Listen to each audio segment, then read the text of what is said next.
فرزند زہرا یہ حالات برے ہیں۔ کاشانۂ بصیرت ایک ایسا مکمل یوٹیوب چینل جس پر محروم بصارت کے لیے بالخصوص اور تمام افراد کے لیے بالعموم سینکڑوں کی تعداد میں اسلامی کتب دستیاب ہیں۔ لہذا گزارش ہے کہ آپ اپنی ذمہ داری نبھاتے ہوئے کاشانۂ بصیرت کو سبسکرائب کرنے کے ساتھ ساتھ بیل آئیکن کو پریس کیجیے تاکہ آپ علم کے حصول کے ساتھ ساتھ مذہب اہل بیت کی اشاعت میں بھی اہم کردار ادا کرتے رہیں۔ کاشانۂ بصیرت، کاشانۂ بصیرت، کاشانۂ بصیرت۔ فرزند زہرا یہ حالات برے ہیں۔ بسم اللہ الرحمن الرحیم۔ مکتوب 28 کا چھٹا حصہ ہم پڑھنے جا رہے ہیں کاشانۂ بصیرت کے یوٹیوب چینل پر۔ ہم نے اب تک 5 حصے مکمل کر لیے اور یہ چھٹا حصہ ہے، جبکہ ریکارڈنگ کا یہ پانچواں حصہ ہے۔ 5ویں پارٹ پہ ہم ہیں اور ہم انشاءاللہ اس نشست میں اس مکتوب 28 کو مکمل کر لیتے ہیں۔ چھٹا حصہ، جو یہ بھی میں بتاتی چلوں کہ یہ کلام امیر المومنین علی علیہ السلام شرح نہج البلاغہ، تالیف آیت اللہ ناصر مکارم شیرازی، ترجمہ زیر نگرانی مولانا سید شہنشاہ حسین نقوی کا ہے اور یہ والیوم 9 میں سے ہم پڑھ رہے ہیں۔ آئیے چھٹا حصہ عربی میں کہاں سے شروع ہو کے کہاں ختم ہوتا ہے آپ کی سماعتوں کی نظر۔ وذکرتا انہو لیسا لی، اور اختتام ہو رہا ہے من الظالمین ببعید۔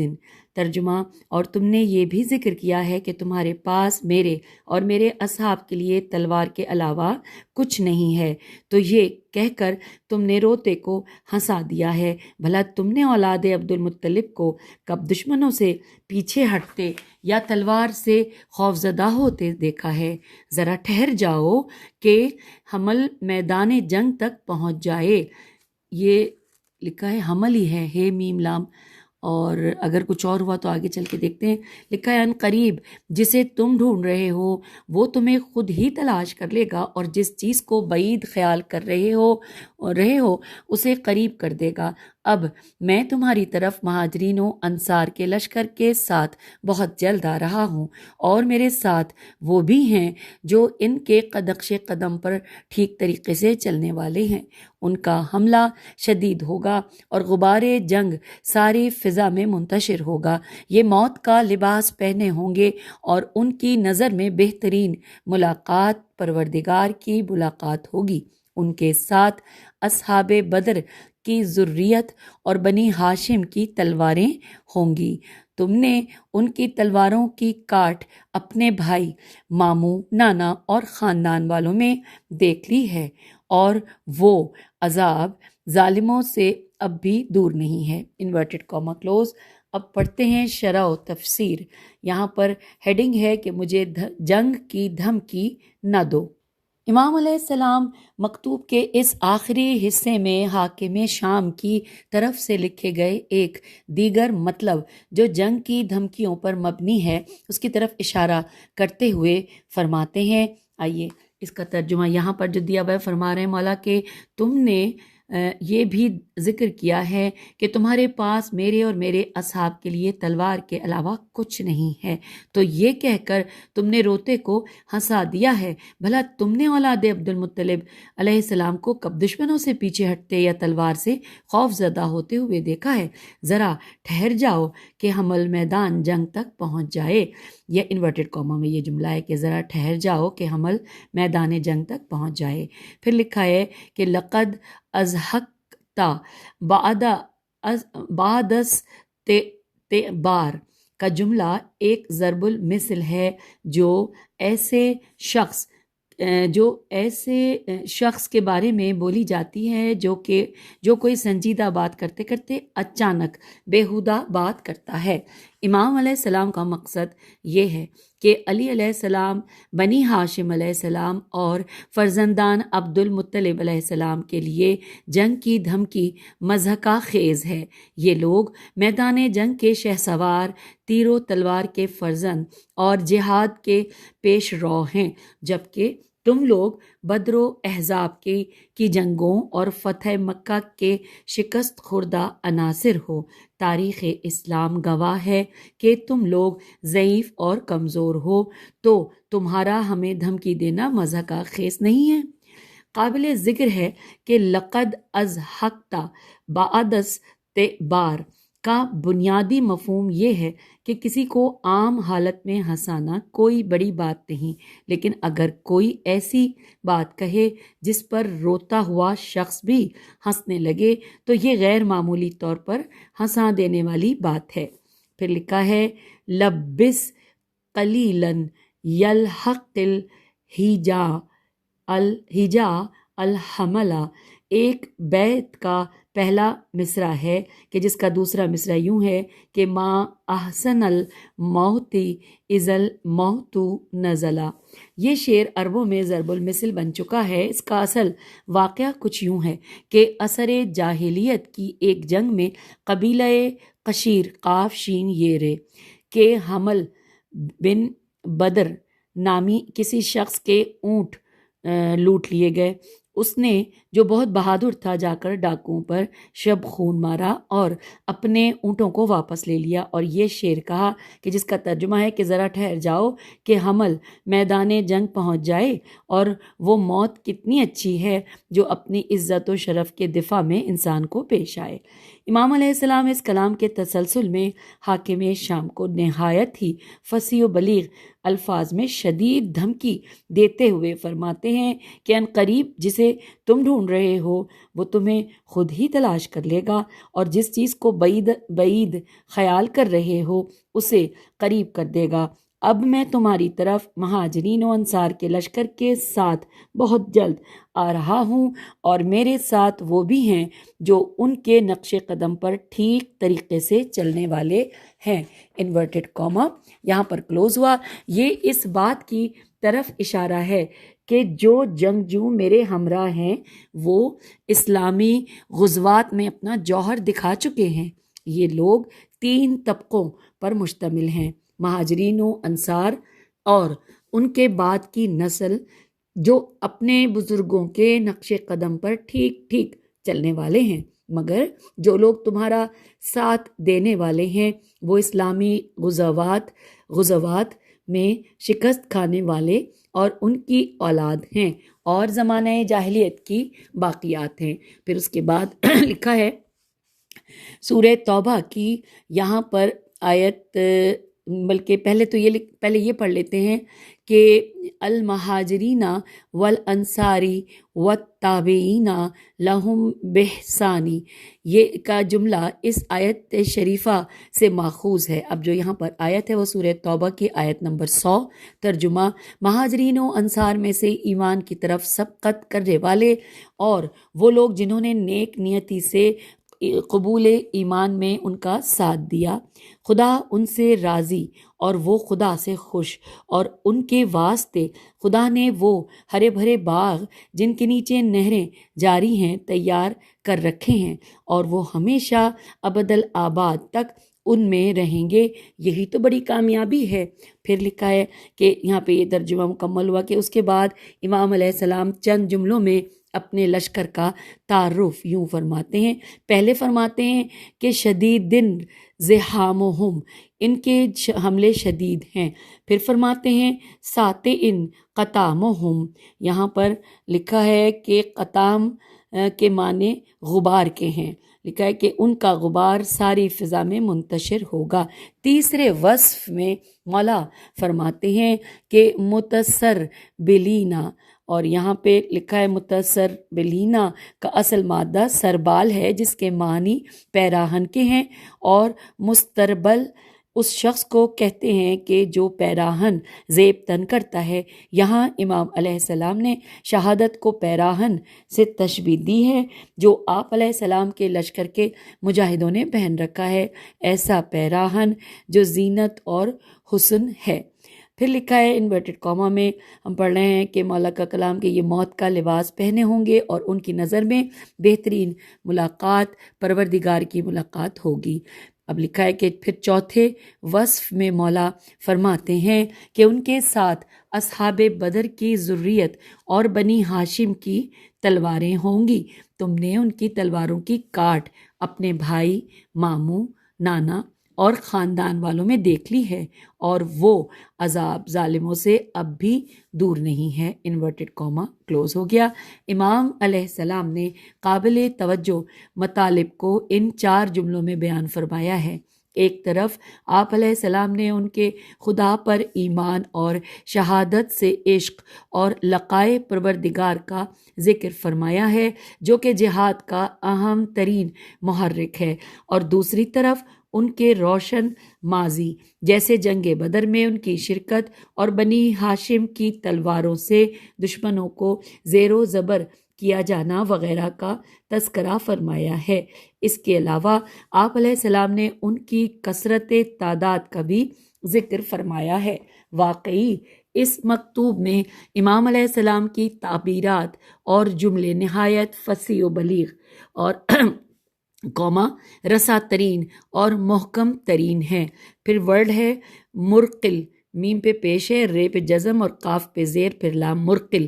اس کی تعبیر صورت پر دلالت کرتی ہے، اور لفظ ہے جہفل، جیم ہے فے لام۔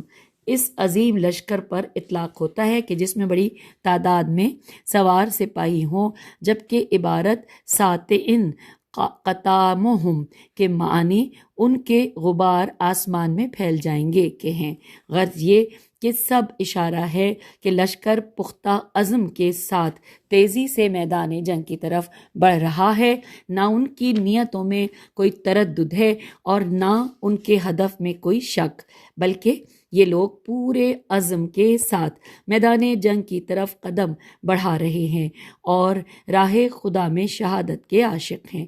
پھر لکھا ہے لفظ ذریتن بدریتن کی عبارت کا مفہوم یہ ہے کہ وہ لوگ جنگ بدر کے فرزند ہیں، گویا انہوں نے اسی میدان میں پرورش پائی ہے۔ اس بات کے پیش نظر کہ حضرت علی علیہ السلام کے لشکر میں جنگ بدر کے جنگجوؤں کی ایک بڑی تعداد تھی، یہ تعبیر بالکل حقیقت رکھتی ہے۔ بعض کا کہنا ہے کہ اس تعبیر کا مقصد یہ ہے کہ لشکر امام علیہ السلام میں جنگ بدر کے جنگجوؤں کے فرزندوں کا ایک گروہ شامل تھا، مگر یہ تفسیر امام علیہ السلام کی تعبیر کے ساتھ مطابقت نہیں رکھتی۔ پھر لفظ ہے اخیکا سے مراد حاکم شام کا بھائی حنظلہ بن ابی سفیان ہے، جبکہ خالقہ سے مقصود حاکم شام کا ماموں ولید بن عتبہ ہے، اور جداکا سے امام علیہ السلام کی مراد حاکم شام کا نانا عتبہ بن ربیعہ ہے، اور اہلکا حاکم شام کا خاندان۔ اس سے مقصود اس کے بعض چچا زاد ہیں جو جنگ بدر میں لشکر کفر کی صفوں میں تھے۔ پھر وما ہیا من الظالمین ببعید کا جملہ سورہ ہود کی آیت 83 کا ایک حصہ ہے جو قوم لوط کے لیے دردناک عذاب کی طرف اشارہ ہے۔ یہ وہ قوم ہے جس کا عذاب تمام مشرک اور ظالم اقوام پر آنے والے عذاب سے بدتر تھا، کیونکہ اللہ تعالیٰ نے ان کے شہروں کو الٹ پلٹ کیا اور پھر ان کے کھنڈرات پر پتھر کی بارش برسائی، جیسا کہ ارشاد ہوتا ہے۔ سورہ ہود آیات ہیں 282 اور 83۔ ترجمہ پڑھتے ہیں، یہاں پر ترجمہ نہیں دیا لہٰذا ہمیں عربی ہی پڑھنی ہوگی۔ فلما جاء امرنا جعلنا علیہا سافلہا وامطرنا علیہا حجارۃ من سجیل منضود مسومۃ عند ربک وما ہی من الظالمین ببعید، اور یہاں ببعید۔ پھر یہاں پر یہ ہے سورہ ہود کی آیات 82 اور 83 کو ہم نے پڑھا کیونکہ ترجمہ نہیں تھا، کیونکہ ہم جب عربی پڑھتے ہیں بہت سی غلطی کی گنجائش ہوتی ہے، جس سے میں ہمیشہ اوائڈ کرتی ہوں۔ آئیے، یہ مطلب قابل توجہ ہے۔ نصر بن مزاحم کی کتاب صفین میں مذکور ہے کہ ایک دن مشہور صحابی سعد بن قیس اپنے دوستوں کے درمیان سے اٹھ کر خطبہ دینے لگا اور کہا کہ محمد صلی اللہ علیہ وآلہ وسلم کے اصحاب و یاران ہمارے ساتھ اور ہمارے درمیان ہیں، اس خدا کی قسم جو اپنے بندوں کو خوب جانتا ہے، اگر ہمارا سربراہ ایک حبشی غلام بھی ہوتا جبکہ بدریوں میں سے 70 نفر ہمارے ساتھ ہوں تو بھی ہمیں فہم و شعور کا ثبوت دیتے ہوئے کھلے دل سے اسے قبول کرنا چاہیے تھا، مگر ابھی ہمارا رہبر رسول خدا صلی اللہ علیہ وآلہ وسلم کے چچا زاد ہیں جو جنگ بدر کے مجاہدین میں سے ہیں۔ انہوں نے بچپن سے ہی رسول خدا صلی اللہ علیہ وآلہ وسلم کے ساتھ نماز پڑھی ہے اور بڑے ہو کر ان کے ساتھ جہاد کیا ہے، جبکہ حاکم شام فتح مکہ کے دن آزادہ کیا ہوا ہے۔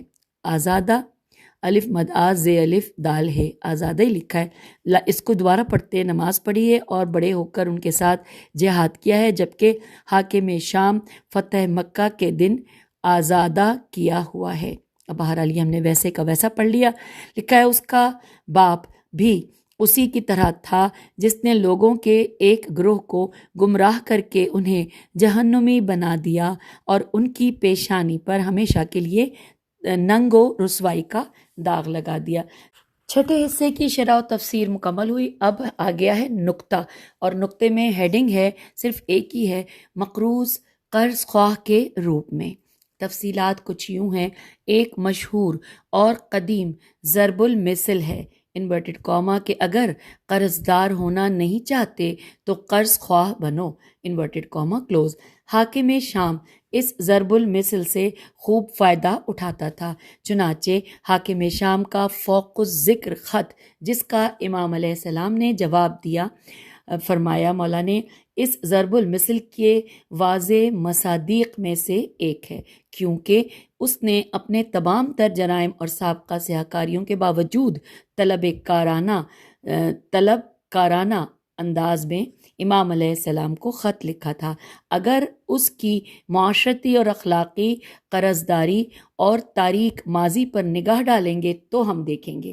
اب یہاں پر تفصیلات 7 پوائنٹس میں بیان کی گئی ہیں۔ نمبر 1، اس کی خاندانی حیثیت کچھ عجیب سی تھی۔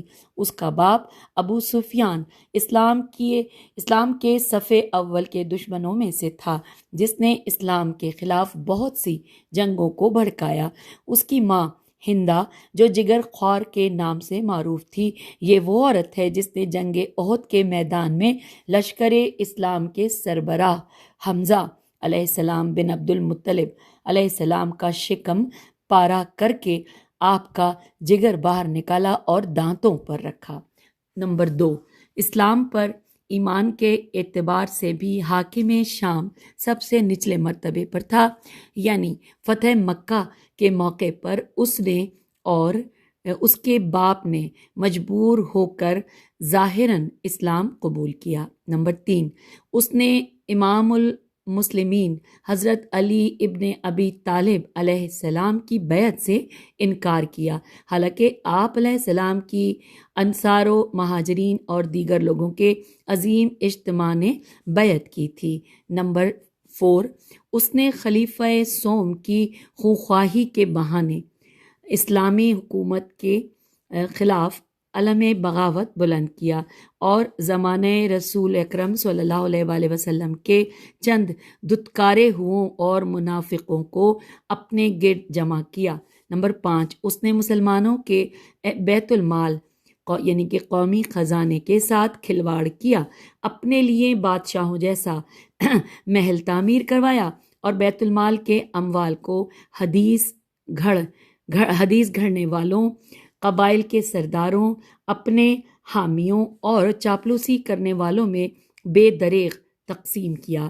6 نمبر پہ بے گناہوں کا خون بہانے میں کوئی پرواہ نہ کی، چنانچہ محمد بن ابی بکر رضی اللہ جو ایک صالح اور پاک باز انسان تھے۔ نیز لشکر اسلام کے سردار مالک اشتر رضی اللہ اور رسول خدا صلی اللہ علیہ وآلہ وسلم کے معروف اور محبوب صحابی ابو ذر غفاری رضی اللہ اسی کی سازشوں سے شہید ہوئے۔ اسی طرح اس نے عراق کے سرحدی علاقوں میں شب خون مار کر بے گناہ لوگوں کو خاک کو خون میں غلطاں کیا۔ نمبر 7، اس نے خلیفہ سوم کے مدد مانگنے کے باوجود ان کی مدد میں کوتاہی کی تھی، مگر پھر بھی خود کو ان کے خون کا وارث قرار دیتے ہوئے ان کی خونخواہی کے لیے تیار ہوا۔ حاکم شام ان تمام قرض داریوں کے باوجود اپنے خط میں قرض خواہی پر اتر آیا۔ ایک طرف وہ اصحاب پیغمبر صلی اللہ علیہ وآلہ وسلم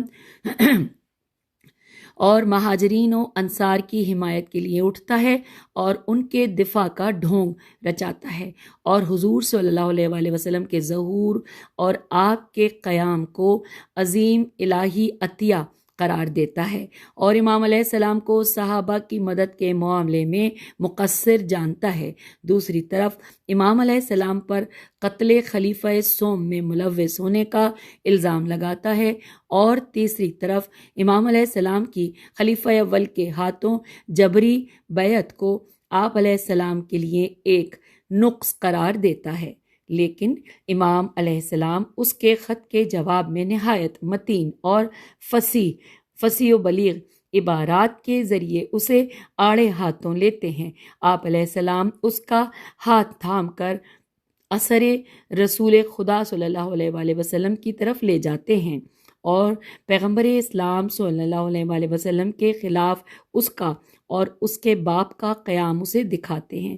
نیز جنگ بدر میں اس کے قریبی رشتہ داروں کا مشرکین کی صفوں میں ہونا اور ان کا لشکر اسلام کے ہاتھوں مارا جانا اسے یاد دلاتے ہیں، اور وہ شگاف الفاظ میں اس سے فرماتے ہیں، علی علیہ السلام جیسے شخص کو رسول خدا صلی اللہ علیہ وآلہ وسلم کی ستائش اور ان کے قیام کی اہمیت بیان کرنا ایسا ہے جیسے انورٹڈ کاما کرمان کی طرف زیرہ لے جانا انورٹڈ کاما یا حجر کی طرف کھجور لے جانا انورٹڈ کاما کلوز۔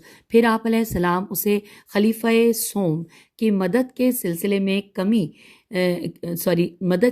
میں کی ہوئی کوتاہیاں یاد دلاتے ہیں، اور نہایت جامع الفاظ میں خاندان بنی امیہ اور خاندان بنی ہاشم کے زمانہ جاہلیت اور عہد اسلام سے متعلق حالات کی منظر کشی فرماتے ہیں، اور پیغمبر اکرم صلی اللہ علیہ وآلہ وسلم کی جانشینی کے لیے اپنے بلاقید بے لام الف بلا ہے یا بلا، کیونکہ بے لام الف ہے، بلا قید و شرط ہونا چاہیے، بلا قید و شرط اہلیت کو واضح دلائل کے ذریعے ثابت کر دیتے ہیں۔